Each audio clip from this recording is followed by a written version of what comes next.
بخاری و مسلم میں بنی اسرائیل کے ایک قاتل کا واقعہ نقل کیا گیا۔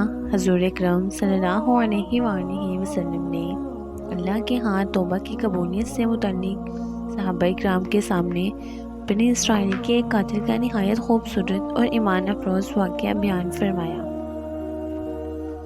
کہ بنی اسرائیل میں ایک شخص چوری، ڈکیتی اور قتل میں بہت مشہور تھا اور نہایت معمولی سی بات پر قتل کر دیتا تھا۔ ہوتے ہوتے اس کے ہاتھ سے 99 قتل ہو گئے۔ اس کے بعد اس کے دل میں احساس پیدا ہوا کہ مجھے بھی تو اللہ کے ہاں جانا ہے۔ چنانچہ یہ فکر بڑھتا رہا اور لوگوں سے معلومات کرتے ہوئے سرگردہ پھرنے لگا کہ کیا میری توبہ قبول ہو سکتی ہے یا نہیں۔ کسی عالم شخص سے ملاقات کی فکر ہوئی کہ معلوم کیا جائے کہ ایسے شخص کی توبہ قبول ہو سکتی ہے یا نہیں۔ اسی حوالے سے لوگوں نے ایک عابد شخص کے پاس جانے کا مشورہ دیا۔ اس شخص نے اس کے پاس جا کر مسئلہ معلوم کیا، کیا میری توبہ قبول ہو سکتی ہے اور کیا میری مغفرت ہو سکتی ہے، جبکہ میں نے 99 انسانوں کی جان ماری ہے۔ تو اس عابد شخص کو اس مسئلے کے بارے میں زیادہ معلوم نہیں تھا، تو اس نے اپنے عقل سے قیاس آرائی کی کہ جو آدمی 99 انسانوں کی جان مار سکتا ہے اس کی مغفرت کہاں سے ہوگی۔ چنانچہ اس نے کہہ دیا کہ تیری توبہ قبول نہیں ہوگی۔ تو اس شخص نے غصے اور جلال میں آ کر اس کو بھی قتل کر کے 100 کا حصہ مکمل کر دیا۔ جبکہ میری توبہ قبول نہیں ہونی تو تجھے بھی ختم کر کے 100 پورے کر دیتا ہوں۔ چنانچہ اس نے 100 کا حصہ مکمل کر دیا، مگر اس کے دل میں پھر بھی یہ خیال تھا کہ میری مغفرت کی کوئی نہ کوئی شکل ضرور ہوگی۔ اس لیے اس نے لوگوں سے پھر معلومات کا سلسلہ جاری کر دیا کہ روئے زمین میں سب سے بڑا عالم کون ہے، وہی میرے مسئلے کا حل بتا سکتا ہے۔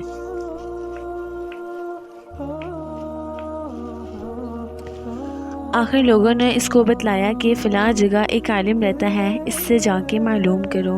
چنانچہ اس نے اس عالم صاحب کے پاس جا کر اپنی زندگی کی ساری کارگزاری سنائی اور 100 آدمیوں کو کس طرح سے قتل کیا سارا کارنامہ سنایا۔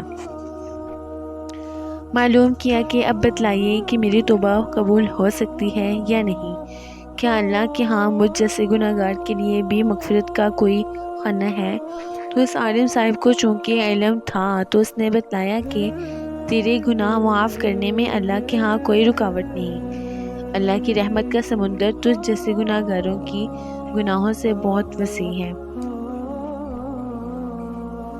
چنانچہ اس عالم صاحب نے اسے مشورہ دیا کہ تم فلاں جگہ سفر کر کے جاؤ، وہاں کچھ اللہ کے بندے رہتے ہیں، ان کا مشغلہ صرف اللہ کی عبادت ہے، ان کے ساتھ مل کر اللہ کی عبادت کرو اور نادم ہو کر اپنے گناہوں کی معافی مانگو، انشاءاللہ تمہاری مغفرت ضرور ہو جائے گی۔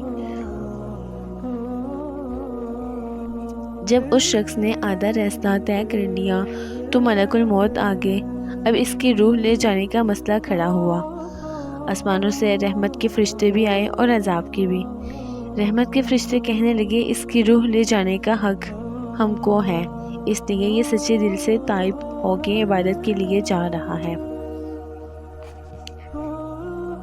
عذاب کے فرشتے کہنے لگے اس کی روح لے جانے کا حق ہم کو ہے، اس لیے کہ اس شخص نے کبھی کوئی نیکی کا کام ہی نہیں کیا۔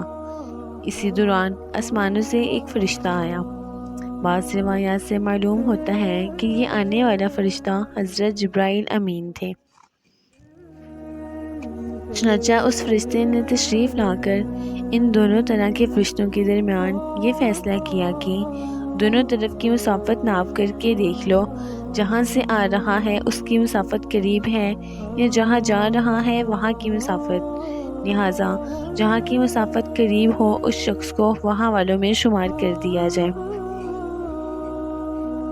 چنانچہ دونوں کی طرف کی زمین ناپ کر کے دیکھی گئی تو جہاں جا رہا تھا وہاں کی مسافت جہاں سے آ رہا تھا اس کے مقابلے میں صرف ایک بالشت قریب ہے۔